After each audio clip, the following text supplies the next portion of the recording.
Good morning, children. Good morning, Morning, ma'am. ma'am. Morning. We learned about ozone depletion in the previous class, and you know what is meant by ozone, the chemical formula of ozone, and its advantage also you had learned. What is the chemical formula for ozone, Fia? O3, O3. O3 means 3 atoms of oxygen. atoms of oxygen. You know that oxygen is very important. It's a life-saving gas, and without oxygen, none of the aerobic organisms can survive. But ozone, O3, is a deadly poison. You know, the oxygen we breathe in consists of 2 atoms of oxygen, whereas ozone consists of 3 atoms of oxygen, and that is considered to be a deadly poison. But ozone is present at higher layers of the atmosphere. So when they are present at such a great height, they serve an important function. They help in protecting us from which rays? Prajot? UV rays. Which is the other Prajot here in the class? Okay, Rizwan. UV rays or ultraviolet radiations. What happens if these ultraviolet radiations reach the Earth's surface, Badram? How are they harmful to us? It will damage organisms. Can you name some diseases that it causes? Skin cancer. Skin cancer and an eye disease known as cataract. So we will learn more about ozone depletion.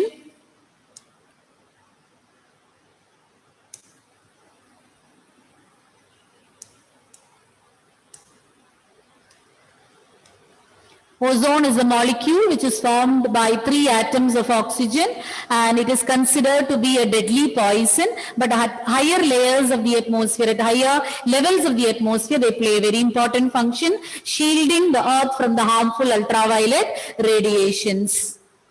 And here you can see how ozone is being formed.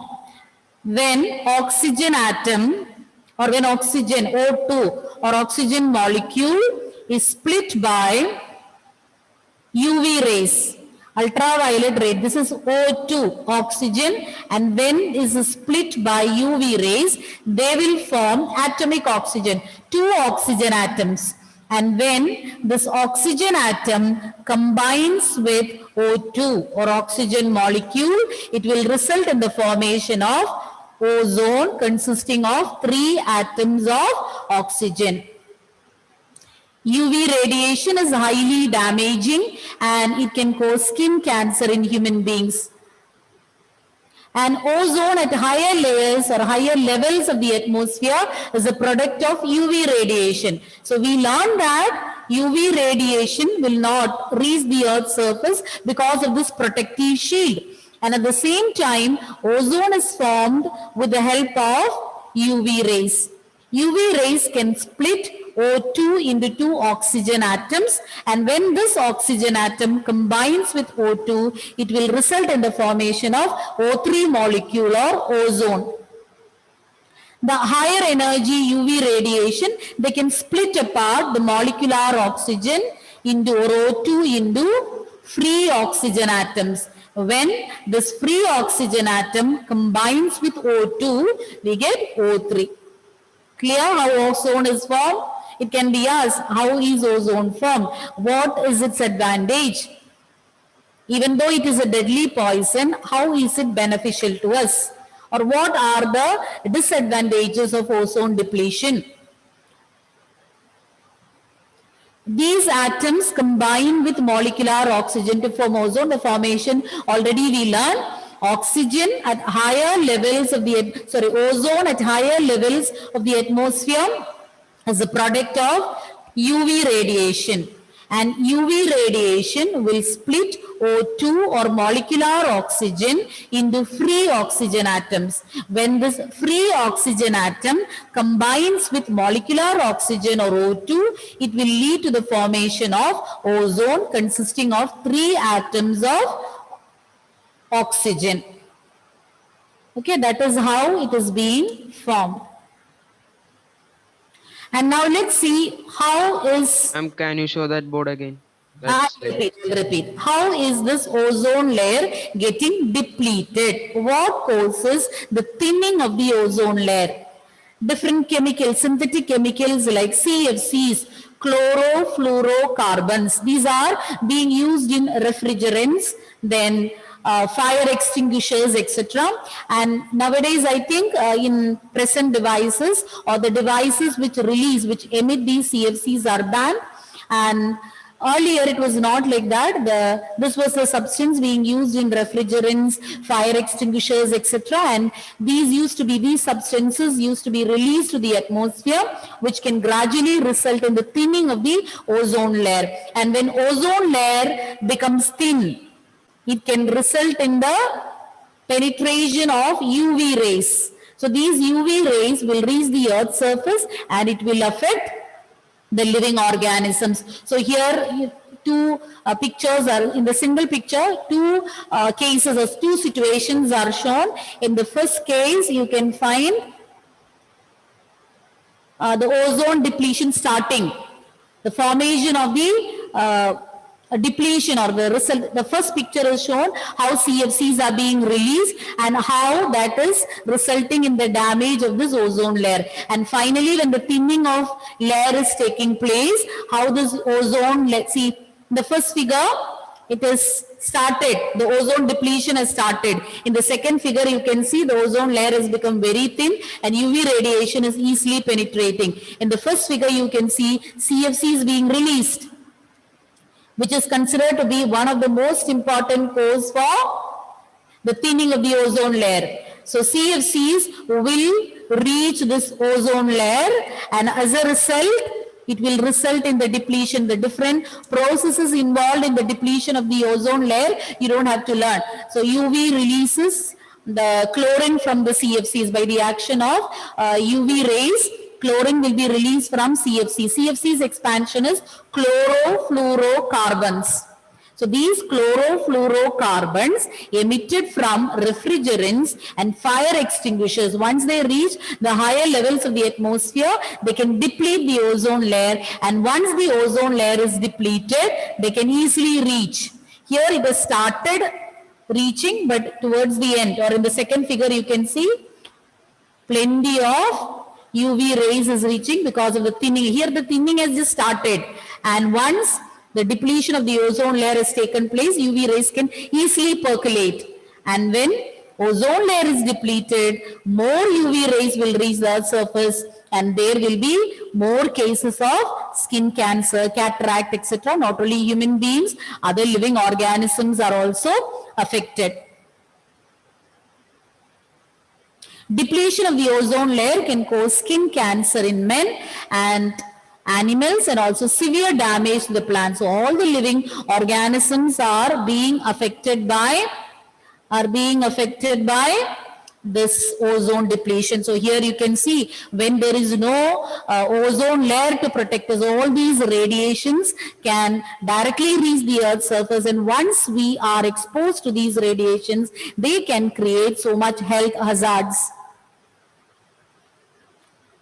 So UV light can even result in the clouding of your lens present in your eye and can lead to cataract. And now we have umbrella, then sunglasses and all, which provide protection from UV rays, but not as much as that is provided by our ozone layer. If we have a proper ozone layer, you don't have to worry about these ultraviolet radiations. So we'll see all the points from the beginning once again, what we learned about. Just a minute.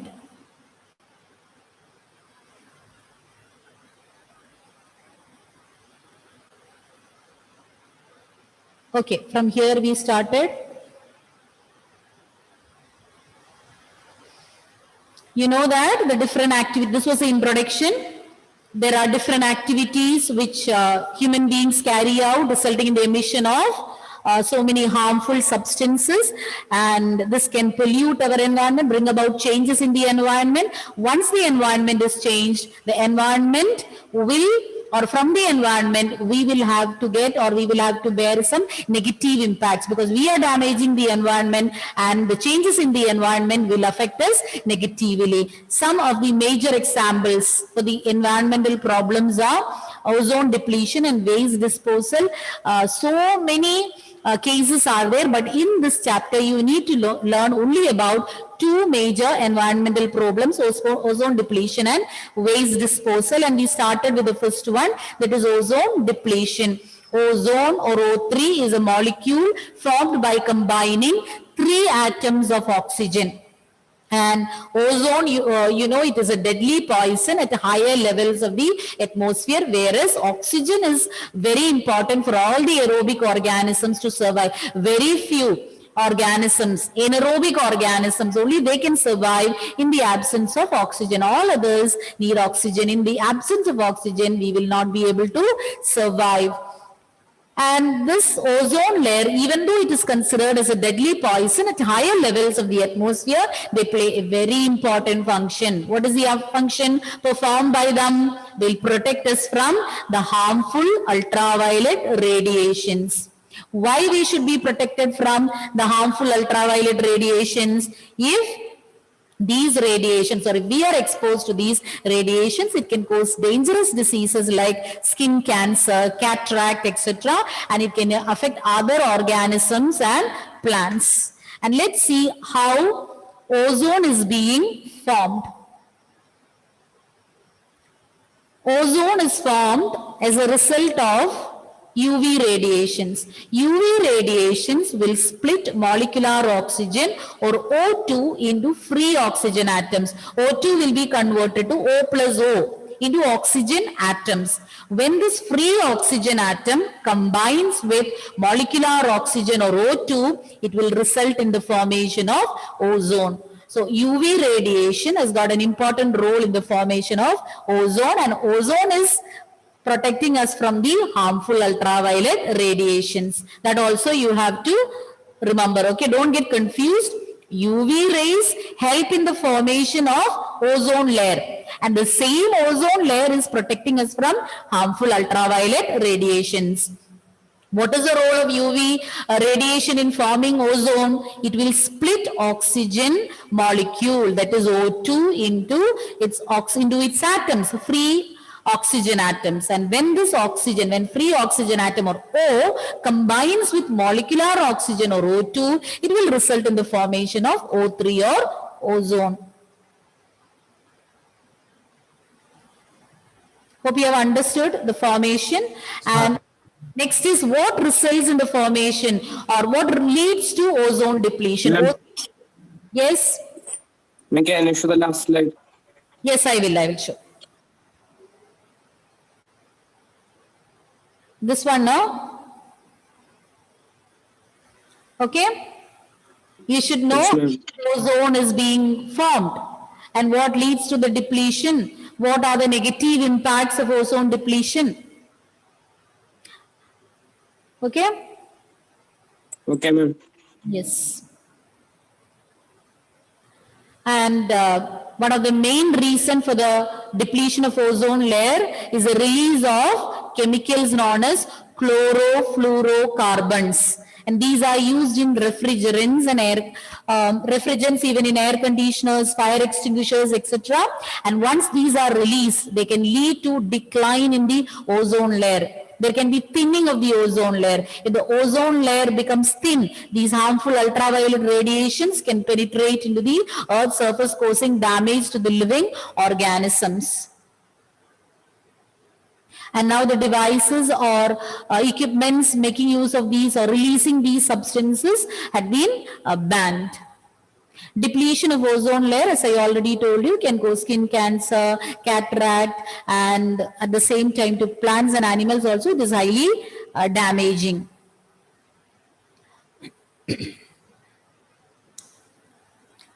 Okay, children, have you got the points? Yes, ma'am.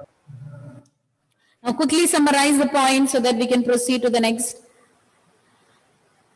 Nirupama, Haynes Steve, Lolita, John Samuel, Johan, Afsana, Vishnu.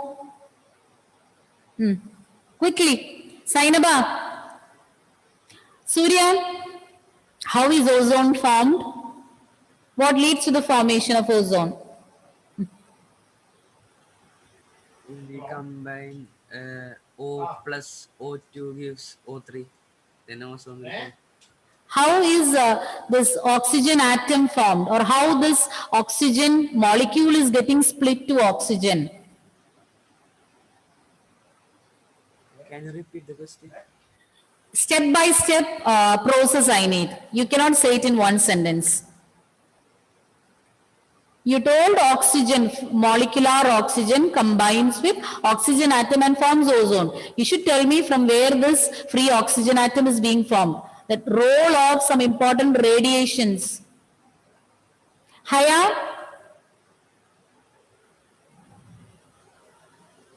Yes, ma'am. Yes. My throat is paining repeating the same points again and again. I'm gonna say. Wait. Still you haven't learned means either you are not listening or you don't want to. Yes, Haya? Very good.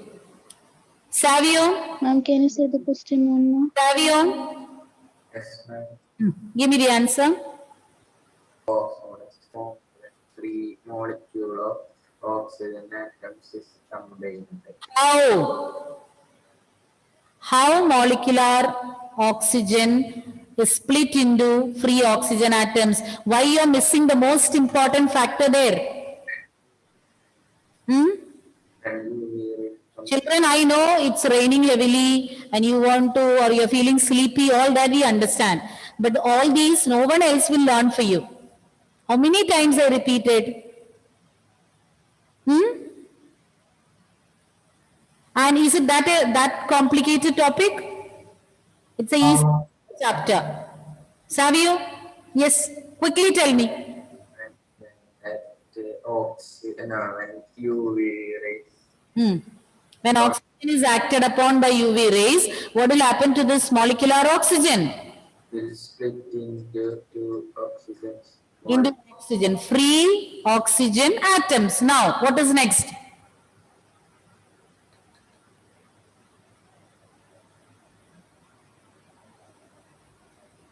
I clearly understand from this that you are not at all listening.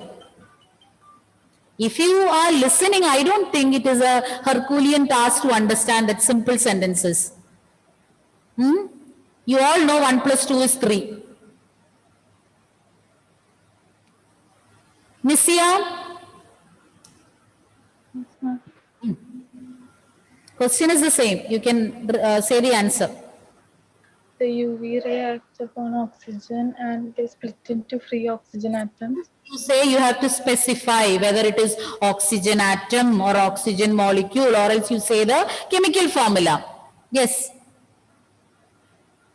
The UV ray split O2 into free oxygen atoms. Okay. That is, free oxygen atoms are formed by the splitting of O2. That is oxygen molecule formed of 2 oxygen atoms. So oxygen molecule will split into free oxygen atoms. First step is clear. Now Aman, tell me the next step, second step.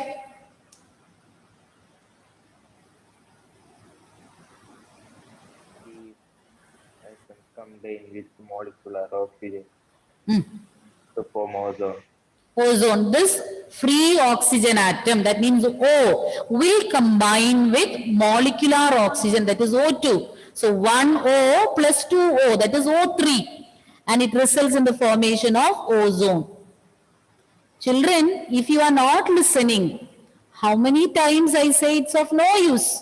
I might repeat 10 times or 15 times. If you are not listening, what is the use of repeating? And I don't think such a simple topic needs to be repeated so many times. But still thinking about, at least some of you are not listening in between. That's why I'm keeping on repeating. And still if you are least bothered means. Okay, continue. Next point, what did we learn? Anjida, after that, what did we learn? About the formation I understood. Then, what else you have understood about ozone depletion? Ma'am, I couldn't see the screen, that's why I left. Repeat. So I couldn't hear. What I had a network issue, so I didn't hear. Okay, Anjida, what you didn't hear today, it's okay. But last class we had learned a few points. You may tell that. Forget about what was covered today. Last class I started, no? Tell me what you learned. About ozone that, Yes? okay, in about ozone or something What have you learned in higher levels of atmosphere. in higher levels of Yeah, in higher levels of atmosphere, Hmm. ozone protects us from the UV rays. UV rays? Ozone will protect UV rays. from the harmful ultraviolet radiations at higher layers.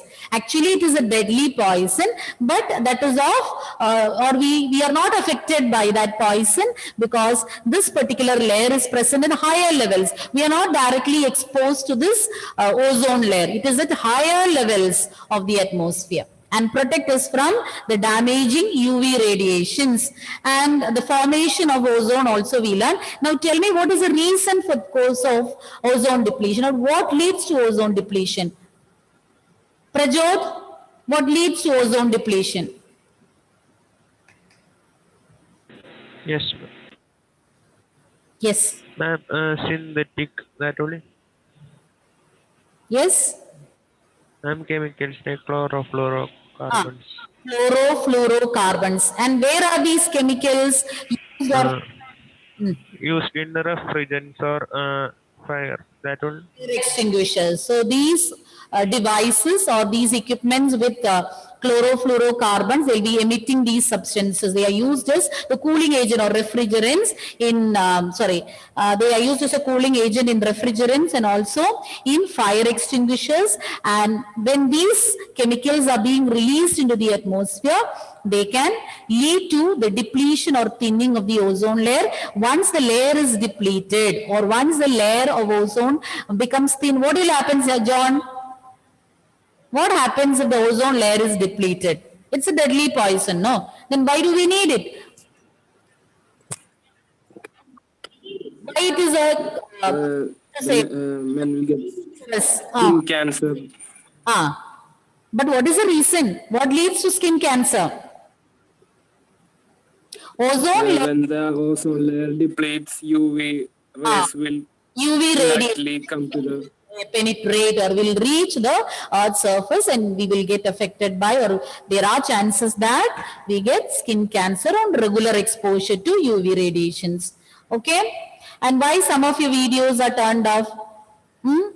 You're giving an imposition for me to repeat the same dialogue after every 5-10 minutes.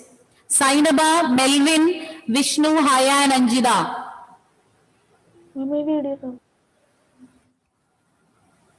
Sainaba, Vishnu, Anjida. Okay. Now what we need to learn is about another very important topic, that is waste disposal. Yes. Ma'am, Now, one more point to add about ozone depletion is that from 1980s, the ozone layer has started declining, or scientists say that ozone hole has been spotted. Hole means that the thinning of the ozone layer. In certain parts, the ozone layer has become very thin, and that had been a cause of great concern for us, for all the scientists. But last year we got a good news that the ozone is healing itself. The ozone layer has started thickening again, coming back to the normal situation again. But anyhow, due to this decrease in the ozone layer, scientists, the United Nations Environment Program, UNEP, United Nations Environment Program in 1987.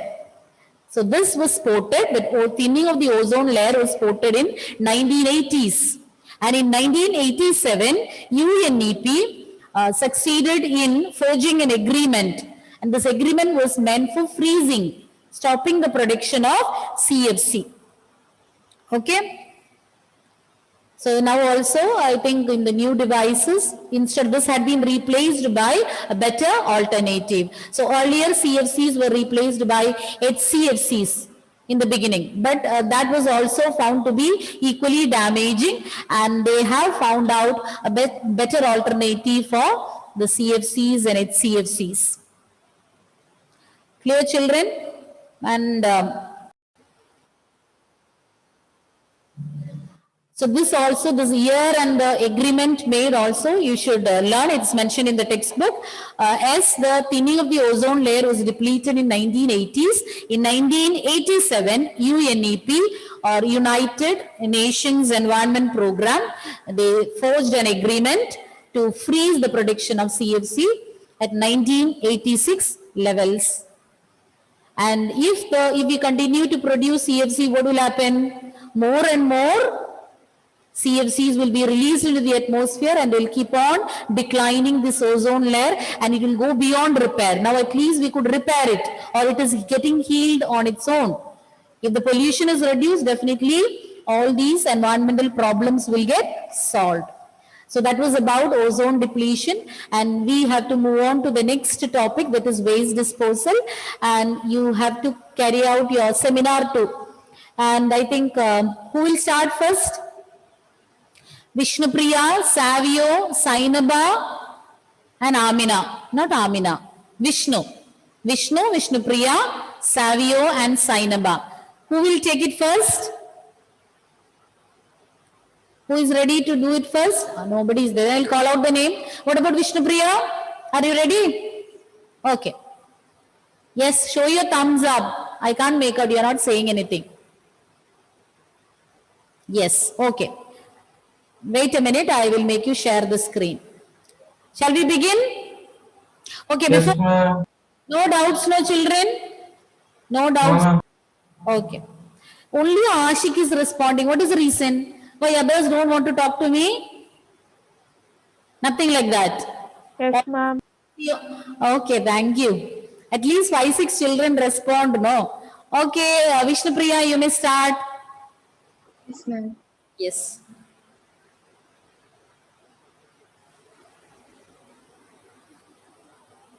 Ma'am, can you see the screen? Yes, I can see very clear. Very good morning to everyone. So today I'm going to take a seminar on the topic human heart and circulation of blood. So we will start off with briefly explaining about what is human heart and structure of human heart. So what is human heart? It is an organ that pumps blood throughout the body via the circulatory system. So we all know that the heart is a pumping organ in the circulatory system. So it will pump blood throughout the body through this circulatory system. And it is a muscular organ. We can, by simple definition, we can also say that it is a muscular organ which is as big as a fist. So next we will see about the structure of human heart. So it is a 4-chambered muscular organ. In this diagram to the right, you can see that the 4 chambers in this picture. So they are left atrium, right atrium, left ventricle, and right ventricle. So this is the 4-chambered structure of the human heart. Next, we will see about a fact about the heart that we all may not know. That is, it will beat up to 7 to 72 times per minute and 100,000 times per day, that is 1 lakh times, and 3,600,000 times per year, that is 36 lakh times, and 2.5 billion times in a complete lifetime.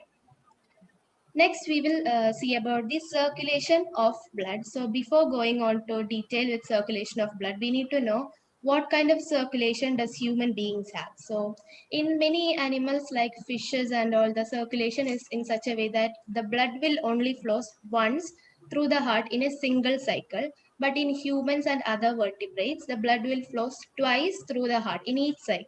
So in this picture, you can see the blood is flowing twice. That is, first it will come as deoxygenated blood from different body parts, and then it will go to lungs for oxygenation. After oxygenation, it will come as oxygenated blood. So like that, twice the blood is coming through the heart in single cycle. So that is double circulation. So next, we will go in detail to how blood is circulated in our body. So before going on in detail with that, we need to know that right side of our heart will always have deoxygenated blood. Deoxygenated blood in the sense carbon dioxide will be there in that blood. It is not oxygenated. And in the left side, it will be pure oxygenated blood. That is, it will be oxygen rich, the blood will be. So this deoxygenated blood from different body parts will be taken by vena cava. It is a large vein that will take blood from different body parts to right atrium. So I already said deoxygenated blood will be on the right side. So vena cava will take this deoxygenated blood from different body parts and bring it to the right atrium. Then it will pass to right ventricle, and from the right ventricle, this pulmonary artery will take it to heart. For what? For oxygenation. Oxygenation means this. Now we have the deoxygenated blood, right? So this will have carbon dioxide. So we need to remove this carbon dioxide from this deoxygenated blood and make it oxygen rich. So this pulmonary artery will take it to lungs, and oxygenation will take place in the lungs. So next we will see what will happen after this blood is being oxygenated. That is this oxygen rich blood from lungs. From there what will happen? From lungs this oxygen rich blood will be brought to the left atrium. That is by pulmonary veins. And this pulmonary veins will bring it to left atrium. Then this oxygen rich blood will pass to left ventricle. And from left ventricle, the aorta, that is the largest artery, will take it to different body parts. So this is how circulation takes place. I'll repeat. This oxygen-rich blood from lungs will be brought by pulmonary veins. Then it will pass to left atrium and left ventricle. Then it will go on to aorta. Aorta is the largest artery, and it will take to different body parts. So in summary, we can say from different body tissues, vena cava, the vein will take this deoxygenated blood to right atrium, right ventricle, then pulmonary artery will take it to lungs for oxygenation.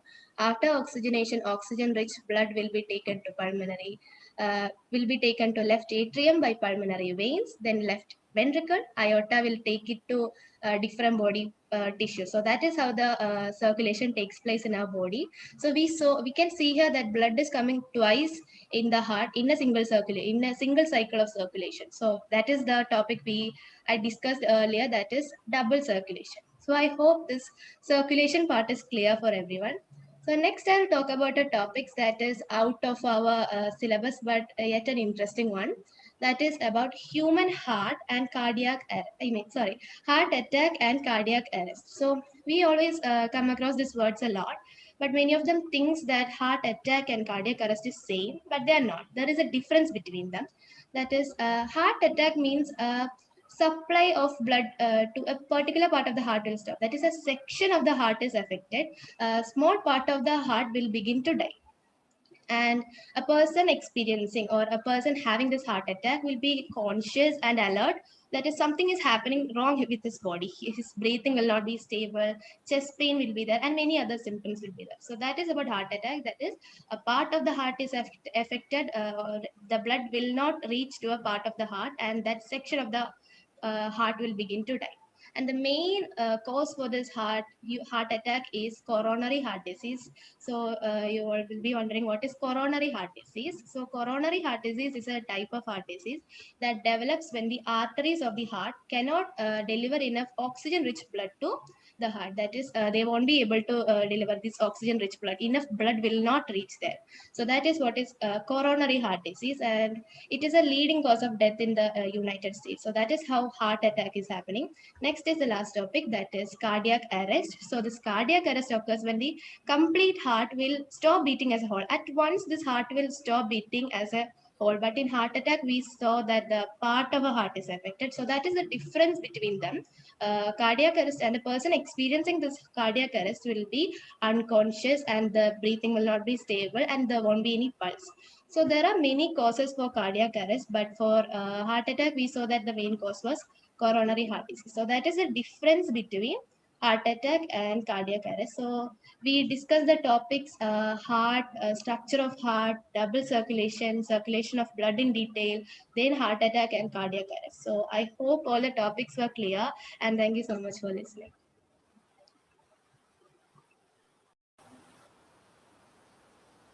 Vishnupriya, very well done. Okay, and the PowerPoint presentation was beautiful, and you were very confident in presenting the points, and you went an extra mile and added a new topic also. That was also very nice. Hope you all enjoyed it, and I want you to present like this, so you can add some interesting points also and make it as appealing as possible.